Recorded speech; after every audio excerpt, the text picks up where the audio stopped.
এখানকার সরকার, এখানকার প্রশাসন পরিকল্পিতভাবে সমস্ত তথ্য প্রমাণ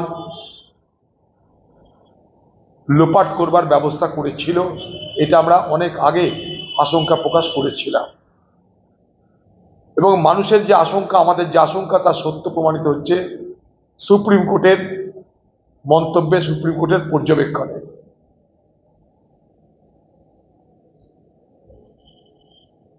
পশ্চিমবঙ্গের মুখ্যমন্ত্রী যখন বলেছিল 10 দিনের মধ্যে সব রবিবারের মধ্যে সব ফয়সালা হয়ে যাবে, তখন তাকে বলতে চাই যে সিবিআই তদন্ত করা মানে এটা নয় যে আপনি জানেন বা আপনার পুলিশ জানে কারা অপরাধ করেছে অথচ বলবেন না। এটা কিন্তু সিবিআই তদন্ত নয়। আপনি, আপনার পুলিশ, আপনার বিনীত গোয়েল, সে এমনও বলেছিল একটাকে তো ধরেছি, আরো 4-5টা যেগুলো আছে সেগুলোকে ধরে ফেলবো 1 সপ্তাহের মধ্যে। আপনি বলে এসেছিলেন, মিডিয়াকেও বলেছেন 12 ঘন্টার মধ্যে আসামি ধরা হয়ে গেছে।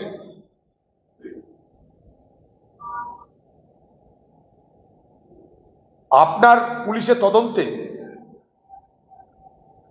কি এটাই প্রমাণিত হয়েছে শুধুমাত্র একটাই আসামি এবং এই অরিজিনাল আসামি? কারণ আপনার পুলিশ বলেছিল প্রথম দিন থেকে বিভ্রান্ত করবার জন্যে অপরাধী একজন, এমনও বলেছিল যে সে অপরাধী মানসিক বিকারগ্রস্ত।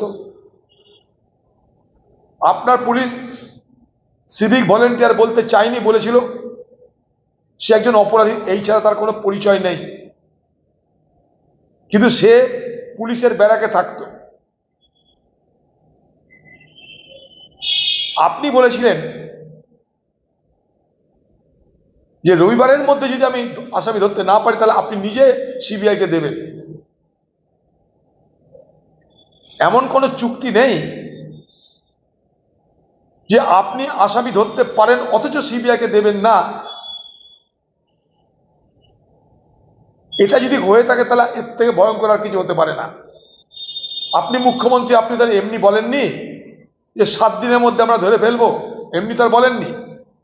আপনি বলেছিলেন 12 ঘন্টার মধ্যে ধরে ফেলেছি, বাকিটা ধরে ফেলছি 7 দিনের মধ্যে। তা না হলে সিবিআইকে দেব। তার সঙ্গে ফাঁসিরও ব্যবস্থা করে দিয়েছিলেন আপনি। ভারতবর্ষে এমন আইন কি আছে জানি না, যেখানে বিচারে হবার আগেই ফাঁসি হয়ে গেছে। কারণ আপনি এবং আপনার খোকাবাবু তারা মানুষের ক্রোধ আক্রোশকে ধামাচাপা দেওয়ার জন্যে প্রথম দিন থেকে আক্রমণাত্মক ভূমিকা নিয়ে বলবার চেষ্টা করেছিল। কেউ ফাঁসি দেবে, কেউ এনকাউন্টার করবে। আপনিও বলেছিলেন, আপনার খোকাবাবুও বলেছেন। কিন্তু প্রশ্নটা হচ্ছে যে আপনি যদি এতটাই জানেন বা আপনার পুলিশ যদি এতটা জানে, তাহলে সিবিআইকে বলছেন না কেন? আপনি এখন সমস্ত দোষ সিবিআইয়ের ঘাড়ে ফেলে নিজেকে বাঁচাতে চাইছেন।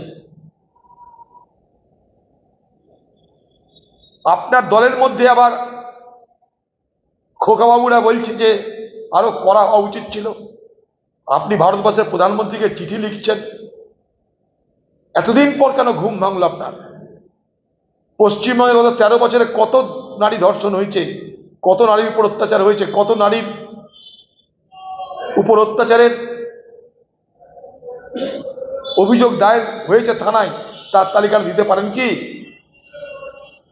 আজকে আপনি আপনার দলের, আপনার ভবিষ্যৎ প্রজন্মকে রক্ষা করার জন্যে, আপনার খোকাবাবুকে রক্ষা করার জন্যে তাকে মিস্টার ক্লিন করে রাখতে চাইছেন। আর আপনি মিসেস ডার্টি হয়ে মানুষের কাছে এই ঘটনা থেকে রক্ষা পেতে চাইছেন যে আমার উপর যা আসবে দোষ আসুক, কিন্তু আমার খোকাবাবুর উপর যেন কিছু না আসে। তো এই মিউচুয়াল গেম আমরা দেখতে পাচ্ছি, এই মিউচুয়াল খেলা দেখতে পাচ্ছি। আপনার খোকাবাবু বলছে 7 দিনের মধ্যে এনকাউন্টার, এখনই এনকাউন্টার, 7 দিনের মধ্যে ফাঁসি। এতে উত্তরপ্রদেশের যোগীর ভাষার প্রতিধ্বনি শুনতে পাচ্ছি, এনকাউন্টার এনকাউন্টার এনকাউন্টার। এনকাউন্টারটা কি? এক্সট্রা জুডিশিয়াল কিলিং, বিনা বিচারে এনকাউন্টার করার মানেটা কি? উত্তর দিতে পারবেন? আপনার রাজ্য কেন এতদিন ধর্ষণের বিরুদ্ধে আইন করা প্রয়োজন এ কথা মনে করেনি? আরজিকর কাণ্ড হঠাৎ ঘটে যাওয়া একটা কাণ্ড নয়, এটা অনেক কাণ্ড হচ্ছে হচ্ছে তার একটা ভয়ঙ্কর বহিঃপ্রকাশ, ভয়ঙ্কর এবং নিষ্ঠুর বহিঃপ্রকাশ হচ্ছে আরজিকর কাণ্ড। তা আপনি যদি জানেন, মুখ্যমন্ত্রী, আপনার পুলিশ যদি জানে, আপনি সিবিআইকে সাহায্য করুন, তবে আপনার নৈতিকতা প্রমাণ হবে। আপনি সিবিআই ঘাড়ে দোষ ঠেলতে চাইছেন। আপনাদের মুখপাত্র টিভিতে বসে সিবিআই সিবিআই, অর্থাৎ সিবিআই পারলো না, আমাদের কি করার আছে? তার মানে এখানে একটা মহিলা ধর্ষিত হয়ে গেল, সিবিআই পারলো না, ভাই আমাদের কি করার আছে বল? আমরা তো ভেবেছিলাম করব, সিবিআই করতে দিল না। কেউ করতে মানা করছে না। আপনি তো সিবিআই আসার আগেই জেনে গেছিলেন, আপনি তো বলেই দিয়েছিলেন টাইম, আপনি সব জেনে গেছিলেন কিভাবে হয়েছে না হয়েছে। আপনি যখন সব জানেন তখন বলে দিন, আপনার পুলিশকে নির্দেশ দিন, তারা যেন সিবিআইকে সবটা বলে।